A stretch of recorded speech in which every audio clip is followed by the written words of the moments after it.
সব উদ্ভট ঝামেলা সব তোমাদের গুরুদেব গন্ধ পান। এই তো কাল কি এক কাণ্ড ঘটে গেছে, সে থেকে উনি ফুটছেন। ভর দুপুরবেলা রোদ মাথায় করে উনি বেরিয়ে গেলেন। কত বারণ করলাম, কিছুতেই আমার কথা শুনলেন না। সে কি, কোথায় গেলেন? বলে তো গেলেন গঙ্গাদাস পণ্ডিতের বাড়ি যাচ্ছেন, জরুরি পরামর্শ করতে। ওই কাল যে কাণ্ড ঘটে গেছে সেই জন্য। তোমাদের চতুষ্পাটির কে নাকি বিশ্বম্ভরের সঙ্গে তর্ক করেছিল, আর সেই তর্কে তার হার হয়েছে। সেই দুঃখে সে যা নয় তাই বলেছে। আর আমার নিমাই তার সব অসামান্য ব্যাখ্যান ভাসিয়ে দিয়েছে গঙ্গার জলে। গুরুমা, আপনার সাথে আলাপ করিয়ে দিই। এই হলো। থাক থাক, আপনি বসুন। ও আমাদেরই বন্ধু, খুব ভালো ছাত্র। আপনার নাম কি? আপনাকে তো আগে আমি কখনো দেখিনি। আমি সেই পাতক মা। আমারই দম্ভ, আমারই দুঃখ হরণ করার জন্য নিমাই তার টিকা টিপ্পণী জলে ভাসিয়ে দিয়েছে। আমি সেই রঘুনাথ।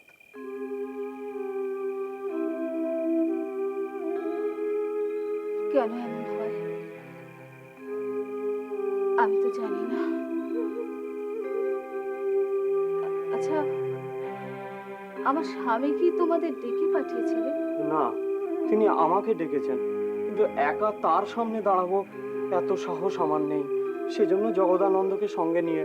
আসলে ঘটনাটা এতই আকস্মিক যে। শাক দিয়ে মাছ রাখার চেষ্টা করো না জগদানন্দ। নিমাই যা করেছে ভেবে চিনতে ঠান্ডা মাথায় করেছে। ওর বাঁচি মূল। পিতামা আপনি আচার্যদেবকে সামলান। ওনার সাপে যদি আমি ভস্য হই, উনি কিন্তু ব্রহ্মা হত্যার দায় পড়বেন।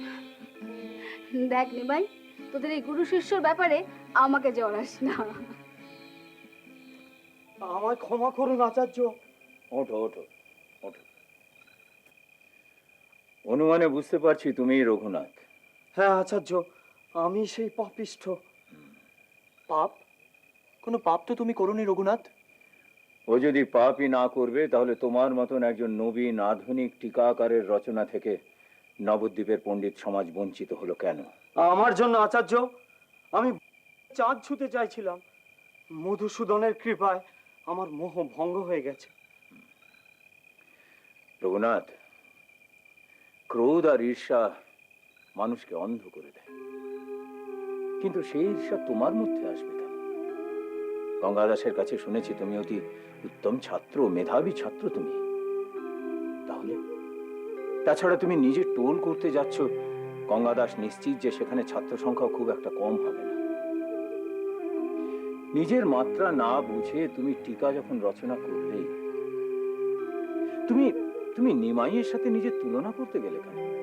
আমি ধরাকে সরাজ্ঞান করেছিলাম, বিদ্যের অহংকারে আমি পাগল হয়ে গেছিলাম। আজ্ঞা দেবেন গুরুদেব। দাঁড়াও, রঘুনাথের মূল উত্তর শুনে যাও। তাহলে রঘুনাথ, নিমাই যে তার পুঁথি জলে ভাসিয়ে দিয়েছে তার জন্য তুমি নিজেকে সম্পূর্ণভাবে দায়ী বলে স্বীকার করে নিচ্ছ? মার্জনা করবেন গুরুদেব। বিকেল থেকে আপনার কথা শুনছি, গঙ্গাদাস আচার্যর কথা শুনেছি। বৈষ্ণব সমাজ থেকে কি রঘুনাথের বিরুদ্ধে শাস্তি দানের কথা ভাবছেন আপনারা? তোমার অনুমান ঠিক। সেক্ষেত্রে আমার বক্তব্য আপনাদের জানানো দরকার। আমি রাগে বা দুঃখে এ কাজ করিনি। যা করেছি নিতান্তই সব জ্ঞানে করেছি। রঘুনাথ আমার বন্ধু, কাজেই আমাদের মধ্যে যা ঘটেছে নিতান্তই দুই বন্ধুর ব্যাপার। বৈষ্ণব সমাজের কি এর মধ্যে কোনো বক্তব্য থাকতে পারে? কে দিল সেই অধিকার? যে লেখা অপ্রকাশিত, যে লেখা ছাত্র বা পণ্ডিত সমাজের কাছে পৌঁছায়নি, আমি লেখক হিসেবে তাকে যদি অযোগ্য মনে করে গঙ্গার জলে ভাসিয়ে দিই, তার জন্য অন্য কেউ দায়ী হবে কেন?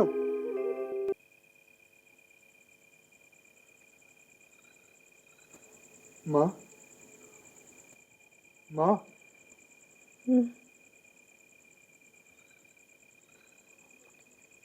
বাবা, তোর কি হয়েছিল? আমার আমার তো কিছু হয়নি। আমি যে সচক্ষে দেখলুম। কি দেখলে? আমি তো এখানে বসে বৃষ্টি দেখতে দেখতে বাজাচ্ছিলাম, তুমি হঠাৎ ভেতর থেকে এলে আর জ্ঞান হারিয়ে পড়ে গেলে। কি হয়েছিল তোমার? ঝড় জলে অন্ধকারে একা একা ভয় পেয়ে গেছিলে?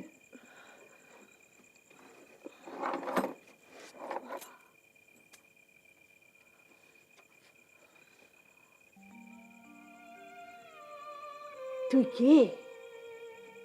কি তুই? কি বলছো কি মা? আমি নিমাই, তোমার নিমাই।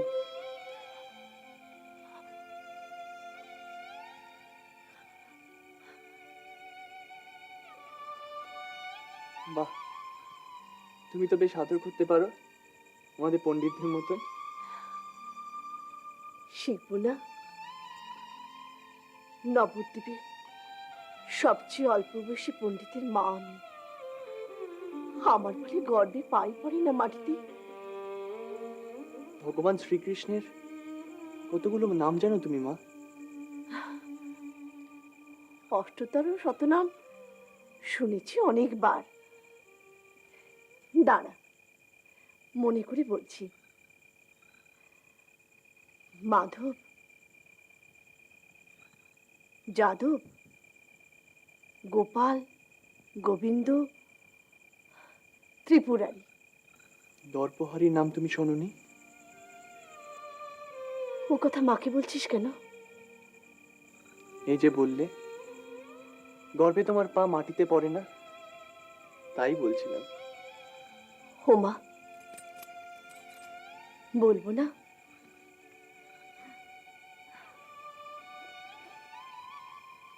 এমন ছেলে গর্ভে ধরেছি, মহাদেবের মতো স্বামী পেয়েছিলাম, বিশ্বরূপের মতো ছেলে পেয়েছিলাম। কিছুই তো ধরে রাখতে পারিনি বাবা। তুই হলি আমার শিবরাত্রির সলতে, যারা আলোর ছটায় সারা নবদ্বীপ ঝলমল করছে।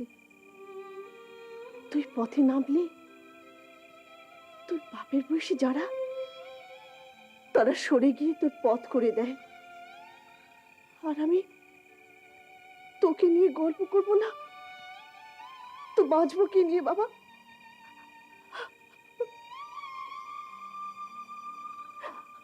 আমি যে তোকে নিয়ে অনেক স্বপ্ন দেখি। স্বপ্ন? কি স্বপ্ন?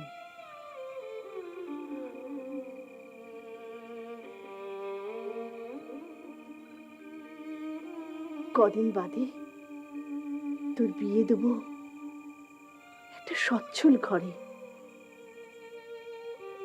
নুন আনতে পান্তা ভরে এমন ঘরে নয়। রাঙা টুকটুকে বউ ঘুরবে। তুমি সাত করে পায়ে বিষয়ের বেরি বাঁধতে চাইছো? নিমাই, কি বলতে চাইছিস তুই? তোমাকে দর্পহারির কথাটা আবার মনে করে দিতে চাইছি। নিমাই, তুই বড় দিগ্গজ হয়েছিস। আজকাল তো সব কথা নাগাল পাইনি। ভেবে দেখো মা, বাবাকে নিয়ে, বাবার স্বাস্থ্য নিয়ে তুমি কত গর্ব করতে। তিনি মারা যাওয়ার আগে কত ভুগলেন, তার শরীর কালি হয়ে গেল। তোমার দাদাকে নিয়ে কত স্বপ্ন ছিল, তিনিও চলে গেলেন কোন অকুলে। একে একে রূপবতী মেয়েরা তোমার গর্ভে এলো, তারা তোমার কোলেই। চুপ কর, চুপ কর নিমাই, তুই চুপ কর। ওরে, আমি যে তোর মা।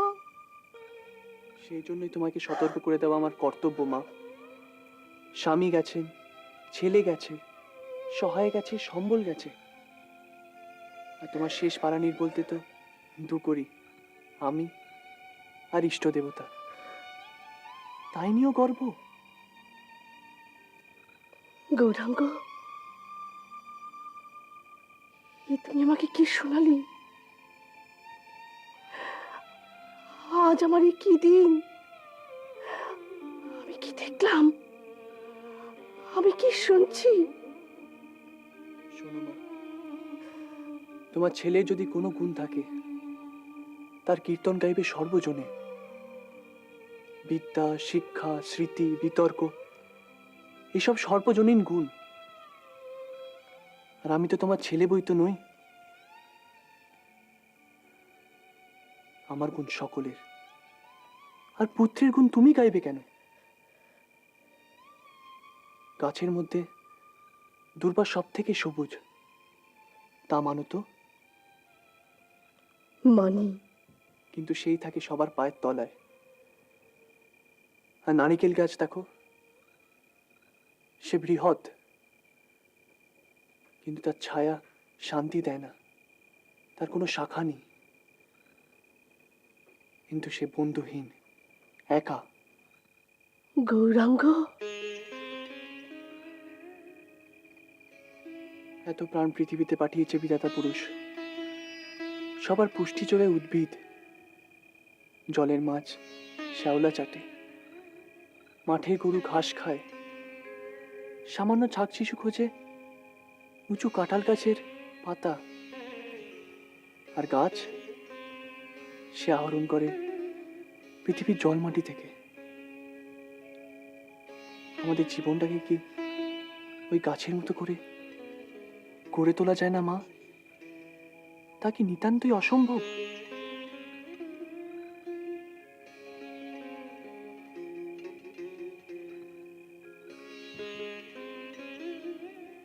এই দর্পহারে মধুসূদন, এ তুমি আমাকে কি শোনালি ঠাকুর? এ তুমি আমাকে কি দেখালি? এতদিন আমি অন্ধ ছিলুম, তুমি দেখালে আলো, তুমি দেখালে আলো। দেখো দেখো মা, আকাশে মেঘ কেটে গেছে, তারারা ঝলমল করছে। দেখি তো তুমি ধ্রুব তারা চিনতে পারো কিনা।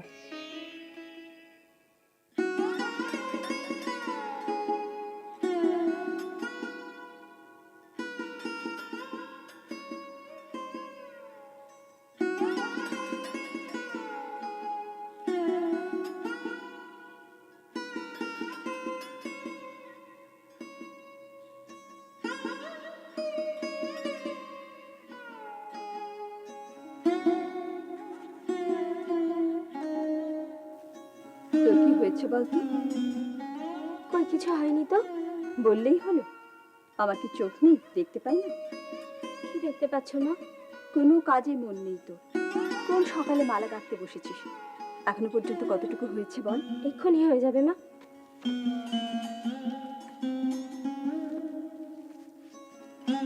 কাল জয়া মাসির সামনে থেকে হঠাৎ পালিয়ে এলি যে? কি যে বলো না, আমার বুঝি লজ্জা করে না? লজ্জায় যদি করে, আমরাই যদি মিথ্যে কথা বলে বলে তোকে জ্বালিয়ে মারি, তাহলে তুই নিমায়ের নাম শুনলেই পালিয়ে বেড়াস কেন? কি করব? আমি তো বলেইছি। তোর ছোটবেলার কথা কিছু মনে পড়ে? কোন কথা মা? নিমাইকে কিন্তু তুই খুব ছোট থেকে চিনতিস। ধ্যাৎ, সত্যি রে, তোর মনে নেই? খুব ছোটবেলায় গঙ্গার পাড়ে তুই একবার শিব পুজো করছিলি, এমন সময় কি সে কি তিনি সেই মনে পড়ে তো?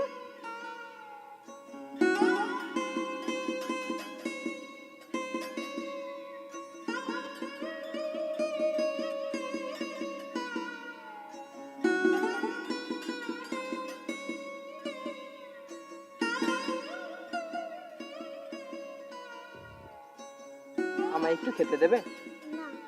দাও না, দাও না।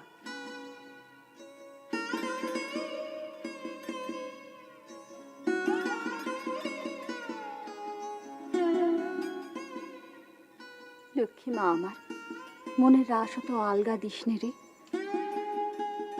চাঁদ ধরার স্বপ্ন দেখিস না রে। এ কথা উঠছে কেন মা? এ কথা উঠছে কারণ ও যে নিমাই, আমিও অত ভালো করে বুঝি না রে, তবে শুনেছি সে নাকি বিরাট পণ্ডিত হয়েছে। অত বড় লোক মুকুন্দ সঞ্জয়দের খাস দালানে নিমাই নাকি টোল খুলছে। তাই ছোটবেলার গৌরীর সাথে এখনকার নিমাইকে তুই মেলাতে পারছিস না। মা, কি করে তিনি এত বদলে গেলেন? দেখছিস দেখছিস কি ময়ের বাঁধরে তোকে বাঁধছে। গোবিন্দ গোপালে মন দে মা।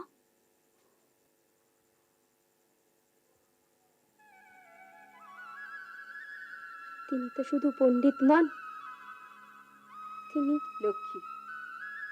মা, মা তুমি বাঁশির আওয়াজ শুনতে পাচ্ছ না? বাঁশি? কি যাতা বলছিস?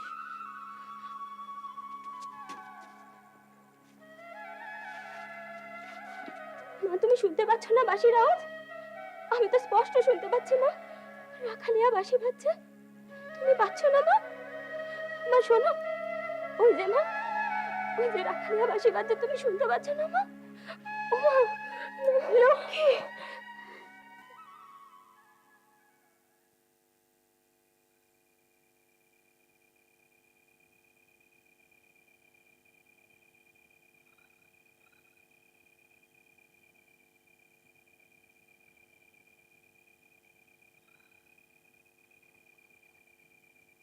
নারায়ণ নারায়ণ। রাত অনেক হলো, হিম পড়ছে। মেয়েটা মাটিতে শুয়ে আছে, চলো ভেতরে চলো। এই যাই, হঠাৎ এত রাত হয়ে গেছে, ঠাহর করতে পারিনি। ইদানিং ঘুমন্ত মেয়ের মুখের দিকে নিষ্পলক তাকিয়ে কি দেখো তুমি? ইদানিং মেয়ের মুখের দিকে তাকিয়ে দেখেছেন আপনি? সেই অভিযোগের পুরনো কাসুনতে ঘাঁটতে বসলে এই পেঁচা ডাকা রাতে। কিসের পুরনো কাসুন্দি? এই তুলো পণ্ডিত হয়েও আমি আমার শিষ্যদের কাছ থেকে ঠিক সময় গুরুদক্ষিণা চাইতে পারি না। নিজে যে শাস্ত্র অল্প জানি, সেই শাস্ত্র আমি ছাত্রদের পড়াই না। আর আর আর এই সংসারে আমার মতি নেই।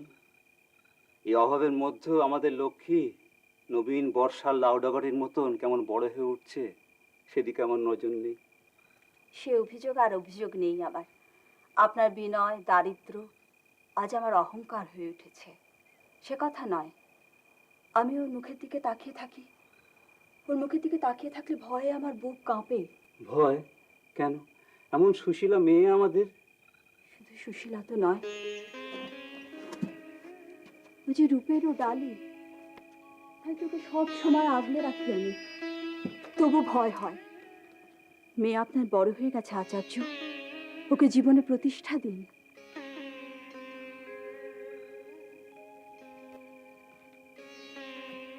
লক্ষ্মীপ্রিয়ার বিবাহের কথা বলছো তুমি? ও ও এত বড় হয়ে গেছে? বাপের মন, বাপের চোখ মেয়েকে ছোট দেখলেই সান্ত্বনা পায়। কিন্তু ওই শান্ত রূপটি ছাড়া আপনার মেয়ের আর কি আছে? যে কোনো সৎপাত্রে দিতে হলে যেটুকু যৌতুক দরকার, তারও তো সংস্থান আপনার নেই। আপনার অনেক শিষ্য আজ সম্পন্ন হয়েছে, তাদের অনেককে আমি আপনি ছেলের মতো যত্নে বুকে করে মানুষ করে তুলেছি। এখন কি তাদের কেউ এগিয়ে আসবে আপনার সাহায্যের জন্য? গুরুর একমাত্র কন্যার বিবাহ শুনলে সবাই হয়তো এগিয়ে আসবে, কিন্তু তাদের সেই সাহায্যতেই গরিব গুরুর প্রতি দয়া দাক্ষিণ্য তা আমি কেমন করে গ্রহণ করব বলো? গুরুর প্রতি দয়া? এত দাম দিন আপনি? মানুষের সাধারণ ভালোবাসা কৃতজ্ঞতাকে আপনি দূরে সরিয়ে রাখতে চান? আচ্ছা বেশ, লক্ষ্মীর বিয়ের সময় তুমি যেরকমটি চাইবে সেরকমটি না হবে, কিন্তু পাত্র পাত্র কোথায়? এই সারা নবদ্বীপের কত তরুণ পণ্ডিতদের তুমি তো জানো, দেখেওছ। তাদের মধ্যে এমন কাউকে মনে ধরে যাকে তুমি পুত্রের অধিকার দিতে পারবে?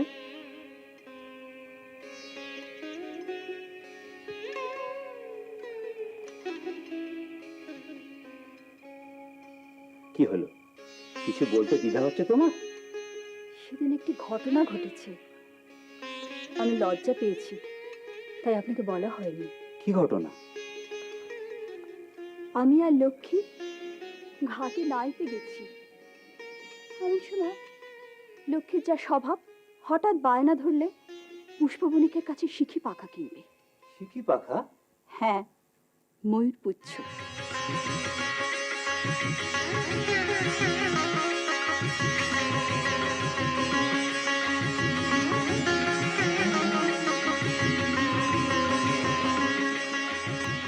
দুটি অপূর্ব নারী পুরুষ। সে যখন আমার লক্ষ্মীর হাতে জল ভরা ঘরটি তুলে দিলে, মনে হলো স্বয়ং নারায়ণ লক্ষ্মীর হাতে অমৃত তুলে দিলেন। হ্যাঁ গো, গৌরাঙ্গ কি আমার জামাই হতে পারে না? মনকে এত চঞ্চল করে তুলো না। বিশ্বম্ভর আজকে সারা নদিয়ার গর্ব। পুরন্দর জগন্নাথ মিশ্রের এই সন্তানটি অদ্বৈত আচার্য, গঙ্গাদাস ভট্টাচার্য আর বাসুদেব নৈয়ায়িকের শ্রেষ্ঠ শিষ্য। ব্যাকরণে, ন্যায়শাস্ত্রে, স্মৃতিতে তার আজকে জুড়ি মেলা ভার। সে আজকে ওই জগন্নাথ পণ্ডিত আর শচীদেবীর সন্তান নয়, তার উপর অধিকার আজকে সারা নবদ্বীপের। সদ্য বিধবায় শচীদেবীর সামনে দাঁড়িয়ে এই গরিব ব্রাহ্মণ সেই হীরের ভাগ চাইবে কোন অধিকারে? লক্ষ্মী সে মুখ আপনি দেখেননি। এই বিয়ে না হলে আমার লক্ষ্মী বাঁচবে না। এত দূর? সত্যি? মায়ের মুখ কি এটুকু বুঝতে পারি না? সত্যি সত্যি সত্যি।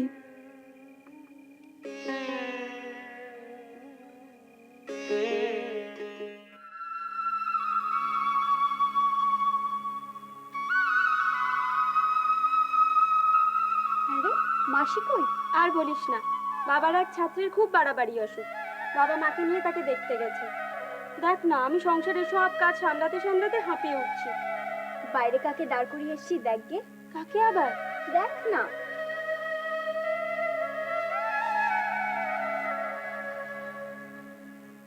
ও মা, আপনি?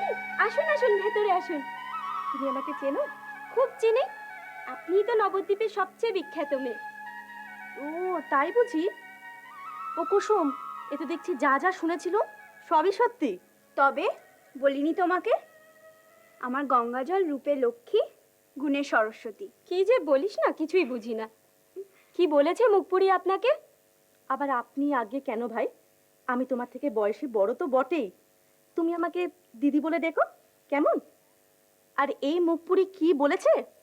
গঙ্গা স্নানের বৃত্তান্ত থেকে শুরু করে সিকি পাখার বৃত্তান্ত সবই বলেছে। তুই তো বড় বদ মেয়ে। তোর জ্বালা দেখছি সত্যি আমায় দড়ি কলসি গুছোতে হবে। আহারে, এরম কথা বলতে হয় কখনো? আর ও কি দোষ করেছে? আর আমি জানি তো কি হয়েছে। আমি তো আর পাঁচ কান করতে যাচ্ছি না। সে কথা হচ্ছে না দিদি। এই কথাটা যেভাবে চারিদিকে ছড়াচ্ছে না, আমার আমার তার জন্য খুব ভয় হয়। তার জন্য? নিমাইদার জন্য? কেন? দুটি মানুষের পরস্পরকে ভালো লাগতে পারে না? পার্বতীকে শিবের ভালো লাগেনি? তারা তো দেবতা দিদি, আমি যে সাধারণ মানুষ। আর তিনি নিজে অসাধারণ। সাধারণ লোক তাকে ঈর্ষা করে, নয়তো ভালোবাসে। তার নিষ্কলঙ্ক চরিত্রে যে কালি ছিটে লাগবে দিদি, সেই ভয় সবসময় কাটা হয়ে থাকো সব সময়, গায়ে কালি লাগতে বলে?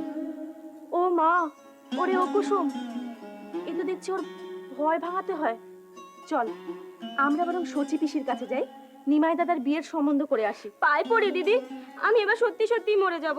কেন রে মুখপুরি, মরবি কেন? ভালো করে ঘর সংসার করবি, তখন তোর এই ঘটক দিদির কথা মনেই থাকবে না। কি জানি দিদি, হয়তো ভুলে যাব। মানুষই তো বিশ্বাসঘাতক হয়, কিন্তু তিনি তোমাদের কখনো ভুলবেন না। কেন রে, কিসের জোরে তুই এই কথা বলছিস? তিনি যে দুর্দিনে তোমাদের সহায় হিসেবে পাশে পেয়েছেন, তিনি কি করে তোমাদের ভুলবেন দিদি?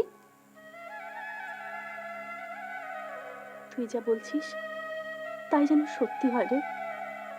নিমাই দাদাকে আমরা কোনোদিন হারিয়ে ফেলবো, এ কথা ভাবলে বড় কষ্ট হয় রে। তুই নিমাই দাদাকে যে চোখে দেখিস, আমি সে চোখে ওকে দেখি না।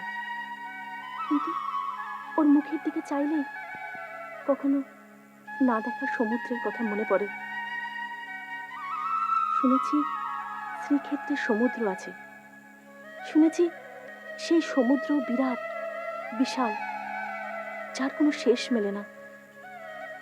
নিমাই দাদাও ঠিক সেই সমুদ্রের মতো, যার দৃষ্টিরও কোনো তল মেলে না। এসে গেছি দা ঠাকুর, সেই প্রত্যুষে রওনা দিয়েছি, এই এসে পৌঁছালাম। খুব ভালো করেছো, একদম ঠিক সময়ে এসে পৌঁছিয়েছো। ছেলেদের কারো বিয়ে দিচ্ছেন নাকি? কুটুম্ব আসছে বোধহয়।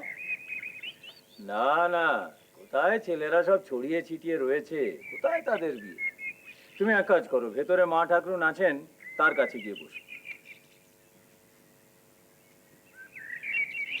হ্যাঁ, তোমাদের যা বলছিলাম, নবদ্বীপের প্রতিষ্ঠার সময় থেকেই শৈব বা ব্রহ্মবাদী ব্রাহ্মণদের সঙ্গে বৈষ্ণবদের একটা বিরোধ চলেই আসছে। এর মূল কারণ হচ্ছে সমাজে প্রতিপত্তি। যার যত প্রতিপত্তি তার তত সম্পত্তি, যার যত অর্থ তার তত প্রভাব। অর্থই শক্তি নিয়ে আসে, আবার শক্তিও অর্থ নিয়ে আসে। সবচেয়ে বড় শক্তি হলো ধর্মবিশ্বাস, বিশেষ করে অন্ধ ধর্মবিশ্বাস। তা দিয়ে মানুষকে গরু পর্যন্ত বানানো যায়, নিরীহ মানুষকে দিয়ে খুন করানো যায়। আর তাই শৈব আর বৈষ্ণবের বিরোধ চলেই আসছে। জোর জুলুমে ছাত্ররাও কিছু কম যায় না গুরুদেব। যায় নাই তো। হোসেন শাহ শুনেছি খুব প্রতাপশালী রাজা, কিন্তু কই, তার রাজত্বেও তো খুন, জখম, রাহাজানি চলছেই। আবার যারা করছে তারা সব কালি সাধ। এর প্রতিকার কি আচার্য? প্রতিকার নারায়ণ জানেন, বিষ্ণুর শরণ নাও। কিন্তু ধর্মের নামে যে অনাচার প্রতিদিন হয়ে আসছে, ধর্ম বদলে বদলে ক্ষমতালোভী মানুষ অর্থ উপার্জনের রাস্তা বের করছে, এর প্রতিরোধ এখনই না করলে মনুর কল্পিত সমাজ তো নরক হয়ে দাঁড়াবে। কি প্রতিরোধ করতে পারে মানুষ? আমাদের মতন গরিব মানুষের ক্ষমতাই বা কতটুকু? তোমাদের অসীম ক্ষমতা, অমৃতের পুত্র তোমরা। নিমাইকে দেখে শেখো না? নিমাই তো কোনো কাজ একা করে না। এই যে শান্তিলতার বিয়ে, তার জন্য সে তোমাদের সকলের কাছ থেকে সাহায্য চেয়েছে। আর তাই আগামী তর্কযুদ্ধে নিমাইয়ের জয় হলে সেটা তোমাদের পক্ষেও মঙ্গল কারক। আমাদের মঙ্গল কি করে আচার্য? শোনো, মুকুন্দ সঞ্জয়ের বাড়িতে টোল বসানোতে ব্রাহ্মণদের যে আপত্তি, সেটা তার মূল কারণ নয়।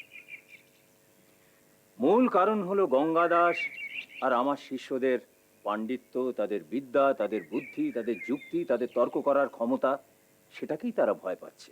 হ্যাঁ, আমাদের আধুনিক চিন্তাধারাকে তারা জোর করে চেপে রাখতে চায়, কেননা তার প্রকাশ হলে তাদের সর্বনাশ, তাদের রাজ্যপাট উঠে যাবে। আর তাছাড়া আজ নিমাইয়ের সঙ্গে তারা যে ব্যবহার করছে, কাল তোমাদের সঙ্গে সেই একই ব্যবহার তারা করবে। এ এক ধর্মযুদ্ধ, আর তাই এই ধর্মযুদ্ধে নিমাইকে জেতানো তোমাদের ধর্ম তো কর্তব্য। আসুন আসুন আসুন মুকুন্দবাবু। প্রণাম আচার্যদেব। থাক থাক থাক, শ্রীময়ীর কৃপাদৃষ্টি পড়ুক আপনার সংসারে। কই আপনার গৃহলক্ষ্মীটিকে তো... তুমি এসেছো মা?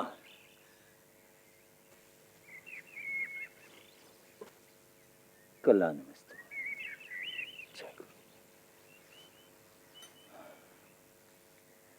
আমি তো অনেক ভাগ্যবান বাবা।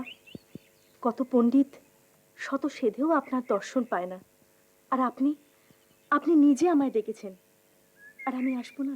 বাহ, ভারী লক্ষ্মীমন্ত তুমি মা। বাবা, রূপে লক্ষ্মী, বিদ্যায় সরস্বতী। আসলে আমারই তোমাদের বাড়িতে যাওয়া উচিত ছিল, কিন্তু কি করব মা, বয়স হয়েছে। আমারে কাঠামোটি দেখে আমার বয়স বোঝা যায় না মা। আজ আমরা আসি গুরুদেব। শুভমস্তু।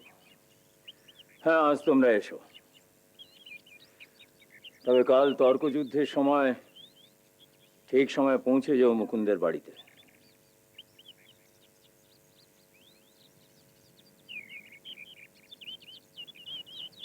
আমি মুখ্য মেয়ে বাবা, একটা কথা বুঝতে পারি না।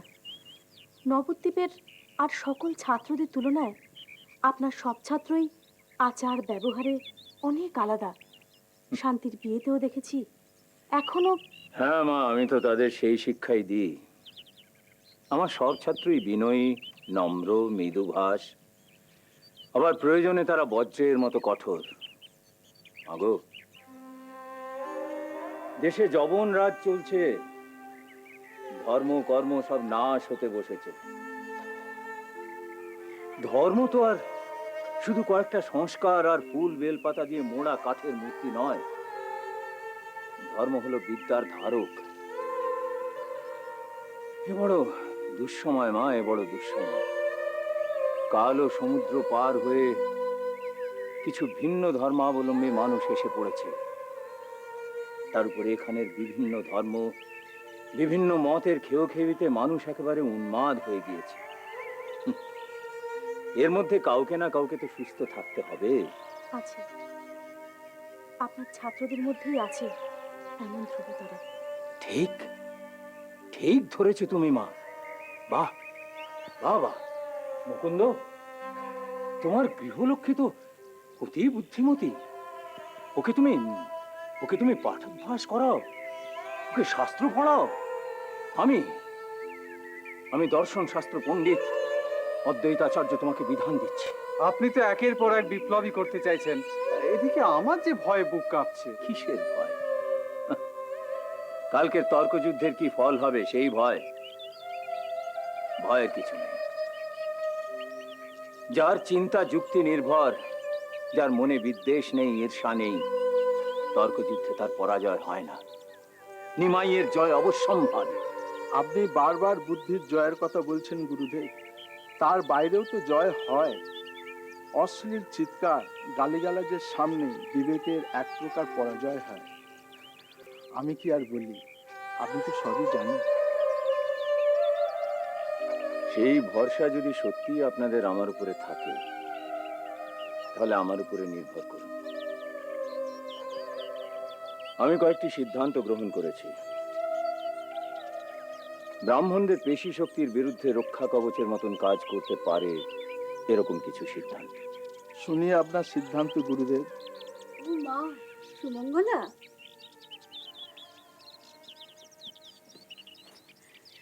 আমাকে আমাকে ছুঁয়ে দিলেন যে। ও মা, মা মেয়েকে বুকে টেনে নেবে না? সীতা, আমি এদেরকে আমার সিদ্ধান্তগুলি জানাচ্ছিলাম। উনি অনেক ভনিতা করবেন। আমি আপনাদের সরাসরি বলছি, উনি ওনার দল ভারী করতে চাইছেন। স্বর্গদেব জগন্নাথ মিশ্র, ভাই গঙ্গাদাস পণ্ডিত এবং ওনার সব ছাত্রদের তর্ক সভায় উনি উপস্থিত রাখতে চাইছেন। অবশ্যই আমার ধারণা তার মধ্যে কিছু কিছু ঘরের শত্রু বিভীষণও থাকবে। সে তো জগতের নিয়ম। দ্বিতীয় সিদ্ধান্ত কি আপনার গুরুদেব? অন্তরালে প্রচ্ছন্ন থাকবেন মায়েরা। কি ব্যাপার, মুখে অবগুণ্ঠন কেন? পুরুষ মানুষকে অবগুণ্ঠন শোভা পায় না। কে তুমি? আমি আপনার আশীর্বাদ চাইতে এসেছি। কিন্তু অপরিচিতকে আমি আশীর্বাদ করব কি করে? আবার প্রশ্ন করছি, কে তুমি? বেশ, আমার পরিচয় আমি দিচ্ছি, কিন্তু তার আগে আপনি আমায় কথা দিন, আপনি আমায় রক্ষা করবেন। দেখুন আমরা হলুম গিয়ে বৈষ্ণব, আমাদের কোনো শত্রু নেই। তা আমরা কেন খামাখা আপনার ক্ষতি করতে যাব বলুন তো? নিন এখন ঘোমটা খুলুন দেখি, আমাদের অনেক তাড়া আছে। ও মুকুন্দ, তা তুমি এত ভয় পেয়েছো কেন? বৈকালে তো নিমাইয়ের সঙ্গে তোমার বাগযুদ্ধের ব্যবস্থা করা হচ্ছে, মল্লযুদ্ধ তো নয়। আমি যে আর পারছি না আচার্য, বিশ্বাস করুন। নিমাই আমার সহোদর তুল্য, তার সঙ্গে দৈরত আমি চাইনি। ব্রাহ্মণ বংশ আমার জন্ম, বাপ ঠাকুরদার চাপ, সমাজের চাপে আজকে আমি এখানে এসে দাঁড়িয়েছি। সারা নবদ্বীপের লোক মনে মনে আমার পরাজয় চাইছে। আমার স্ত্রী, সেও এখন নিমাই পণ্ডিতের পক্ষে। যে কোনোদিনও নিমাইয়ের সঙ্গে একটা কথা পর্যন্ত বলল না, সেও এখন সেদালে। বলছে তর্ক নাকি অপ্রয়োজনীয়। ঈর্ষা থেকে যে তর্কের জন্ম, সে তর্ক জেতার আমার কোনো সম্ভাবনা নেই। আমি এখন কি করবো আচার্য, আমায় বলে দিন। সবই বুঝতে পারছি, কিন্তু তার জন্য তো গোপনীয়তার প্রয়োজন কি হলো? ওরা জানতে পারলে আমার প্রাণ সংশয় হবে গুরুদেব। সে কি? হ্যাঁ, নবদ্বীপে বড় সভা ডাকা হয়েছে। এই অবস্থা আমার পেছনের কোনো উপায় নেই। তাও আবার নিমাইয়ের মেয়ে থাকে জেতা, তাও কি সম্ভব? গুরুদেব, গুরুদেব, তাই আমি আপনার শ্রীচরণ স্পর্শ না করে তর্ক সভায় আসার আমি সাহস পাচ্ছিলাম না। আপনি আমি আশীর্বাদ করুন। ওঠো মুকুন্দ। মুকুন্দ, আমি তোমাকে কি আশীর্বাদ করব? গুরু দ্রোণাচার্য কর্ণকে কি আশীর্বাদ করবে? আর আমার পুত্র সম শিষ্যেরা দুই দলে বিভক্ত হয়ে বিবদমান। হে গোবিন্দ, হে মাধব, তুমি আমাকে মুকুন্দকে আশীর্বাদ করার শক্তি দাও। আমি তোমাকে একটাই কথা বলতে পারি মুকুন্দ, মাতা গান্ধারীর কথা, ইয়তো ধর্ম স্ততো জয়। যেখানে ধর্ম সেখানেই জয়। দেখো, নবদ্বীপে যদি শ্রেষ্ঠ পণ্ডিত বলে কেউ থাকেন, তিনি হলেন স্বয়ং অদ্বৈতাচার্য। হ্যাঁ, তারপরে যদি দ্বিতীয় কারো স্থান থেকে থাকে তাহলে মেধাতে আমাদের বিশ্বম্ভর। আপনারা যে কি সব স্বপ্ন দেখেন, আমার সে ছেলে তেমনিই আছে। এই তো কদিন আগে আমাকে বলল, সীতামা আমি যদি টোল খুলে বসি কেমন হবে? আমি তো হেসে বাঁচি না। সেই দেখে আমার গৌড়ের চোখ মুখ একেবারে লালে লাল হয়ে উঠলো। গঙ্গাদাস এসেছো? আগে এই সন্ধ্যাকালে তোমাকে টেনে এনে কষ্ট দিলাম। এসো। এ কি বলছেন আচার্য? আপনার গৃহে আসতে পেরে আমি তো নিজেকে খুব সৌভাগ্যবান বলে মনে করছি।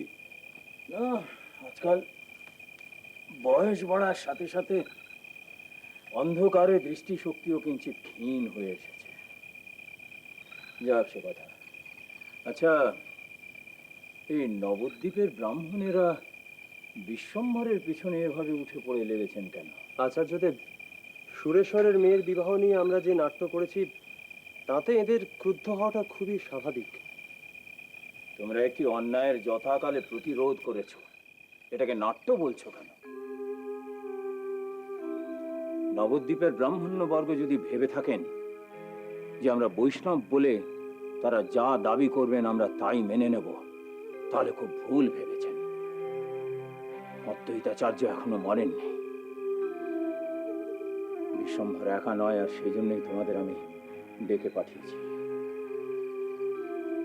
একজন অশিক্ষিত অর্ধশিক্ষিত ব্রাহ্মণ পণ্ডিতের সাথে বিশ্বম্ভর মিশ্রের তর্কযুদ্ধ হয় কিভাবে? তাছাড়া নিমাই ইদানিং কেন শুধুমাত্র শাস্ত্র চর্চা নয়, আরো বিবিধ বিদ্যায় পারদর্শী হয়ে উঠেছে।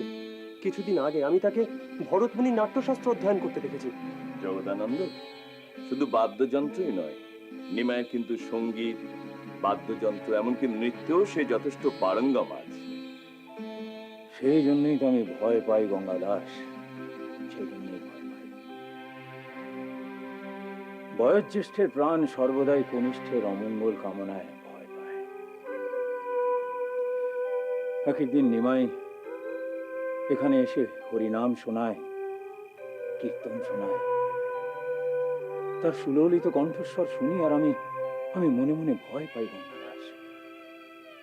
অন্ধকারে তার রূপ বিদ্যুৎ লতার মতন ঝলমল করে ওঠে। এত রূপ, এত প্রতিভা, কেউ ঈর্ষান্বিত হয়ে তার যদি কোনো ক্ষতি করে বসে। আপনি কেন এত ভাবেন? পুতনার কাছে, কালী ও মহানাগের কাছে, এমনকি কংসের কাছ থেকে শ্রীকৃষ্ণকে বাঁচিয়েছিলেন কে? বাহ, ভারী সুন্দর কথা বলেছেন তো আপনি। আসলে আপনাদের পরম ভালোবাসা আর স্নেহে আমাদের নিমায়ের পরমায়ু অক্ষয় হোক।